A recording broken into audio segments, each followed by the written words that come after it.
पुरुषोत्तम का पावन महीना शुरू हो गया है और भगवान का प्रिय महीना है ये पुरुषोत्तम। इसको अधिक मास भी बोलते हैं, इसको लौंद का महीना भी बोलते हैं। इस महीने में भगवान विष्णु की एक नई सीरीज को शुरू करते हैं जिसमें भगवान की सुंदर कथाएं बैक टू बैक आएंगी। आज कथा है जब गज और ग्राह की लड़ाई में भगवान गज को बचाने के लिए आए थे। परीक्षित क्षीर सागर में त्रिकूट नाम का एक प्रसिद्ध सुंदर एवं श्रेष्ठ पर्वत था। वह 10,000 योजन ऊंचा था। उसकी लंबाई चौड़ाई और चारों तरफ से इतनी ही थी। उस पर्वत की तलहटी तरह तरह के जंगली जानवरों के झुंडों से सुशोभित रहती थी। अनेकों प्रकार के वृक्षों से भरे हुए देवताओं के उद्यान में सुंदर सुंदर पक्षी मधुर कंठ से चहकते रहते थे। उस पर बहुत सी नदियाँ और सरोवर भी थे और उसी पर्वत पर एक गजेंद्र निवास करता था। गजेंद्र का मतलब होता है हाथी। वह हाथी बड़े बड़े शक्तिशाली हाथियों का सरदार था। एक दिन वह उसी पर्वत पर अपने परिवार के साथ सरोवर में स्नान करने के लिए गया हुआ था।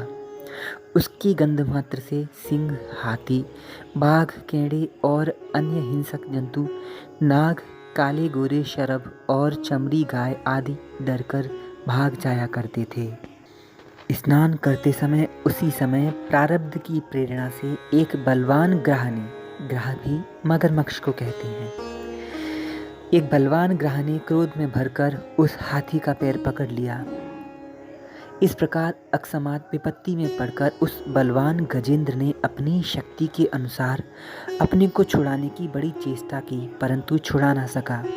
दूसरे हाथी, हथनियों और उनके बच्चों ने देखा कि उनके स्वामी को बलवान ग्राह बड़े बेग से खींच रहा है और वे बहुत घबरा रहे हैं। उन्हें बड़ा दुख हुआ। वे सब लोग बड़ी विकलता से चिंघाड़ने लगे और बहुत उपाय करने लगे ताकि गजेंद्र को पानी से बाहर लाया जा सके, परंतु सारी चेष्टाएं व्यर्थ हुईं। जल में ग्राह की शक्ति कई गुना अधिक बढ़ जाती है और ग्राह भी अपनी पूरी शक्ति लगाकर गज को जल के अंदर खींचने लगा। कभी ग्राह गजेंद्र को भीतर खींच ले जाते तो कभी गजेंद्र लड़ते लड़ते ग्राह को बाहर ले आता। लड़ाई ऐसी थी कि 1000 वर्ष बीत गए और दोनों ही जीते रहे। यह घटना देखकर देवता भी आश्चर्यचकित हो गए। अंत में बहुत दिनों तक बार बार जल में खींचे जाने से गजेंद्र का शरीर शिथिल पड़ गया, शक्ति कमजोर हो गई। न तो उसके शरीर में बल रह गया और न मन में उत्साह। शक्ति भी क्षीण होने लगी थी। इधर ग्राह तो जलचर ही ठहरा, इसीलिए उसकी शक्ति क्षीण होने के स्थान पर और बढ़ रही थी। वह बड़े उत्साह से और भी बल लगाकर गजेंद्र को खींचने लगा। इस प्रकार देहाभिमानी गजेंद्र अकस्मात प्राण संकट में पड़ जाने से अपने को छुड़ाने में असमर्थ हुआ देख अन्य उपाय विचारने लगा। जब कोई भी उपाय नहीं आया तब अंत में वह इस निश्चय पर पहुंचा, यह ग्राह विधाता का ही फांसी है। इसमें फंसकर मैं आतुर हो रहा हूँ। जब मुझे मेरे बराबर के हाथी भी इस विपत्ति से नहीं बचा पाए तब ये बेचारी हथनियाँ तो छुड़ा ही कैसे पाएंगी। इसीलिए अब मैं संपूर्ण विश्व के एकमात्र आश्रय भगवान की ही शरण लेता हूँ। मित्रों, ये कथा हमें भी शिक्षा देती है। जब हम संकट में फंस जाएं, कोई भी रास्ता ना दिखे, चारों तरफ अंधकार हो, तब हमें उन भगवान की ही शरण लेनी चाहिए, उन्हें ही पुकारना चाहिए।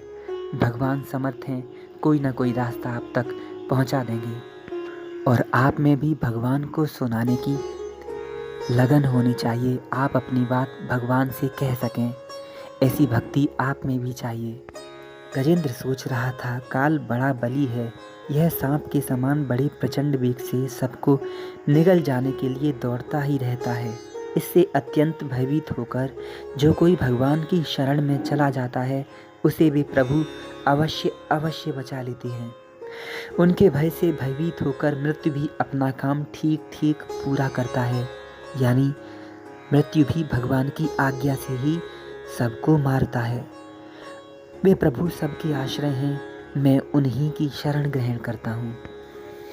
मित्रों, गजेंद्र के मन में ये सारे उपाय चल रहे थे तो उसने तय कर लिया कि अब मैं भगवान को ही बुलाऊंगा। भगवान समर्थ हैं, कैसे भी न कैसे मेरी सहायता अवश्य करेंगे। सुखदेव जी कहते हैं, परीक्षित, अपनी बुद्धि से ऐसा निश्चय करके गजेंद्र ने अपने मन को हृदय में एकाग्रचित किया और फिर पूर्व जन्म के सीखे हुए श्रेष्ठ स्तोत्रों के जप के द्वारा भगवान की स्तुति करने लगा।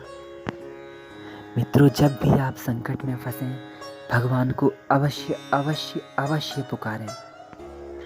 वे जगत के मूल कारण हैं, उनका सब देखा भाला है, उन्हें सब पता है। सारी संकटों से उबारना उनको अच्छी तरह आता है।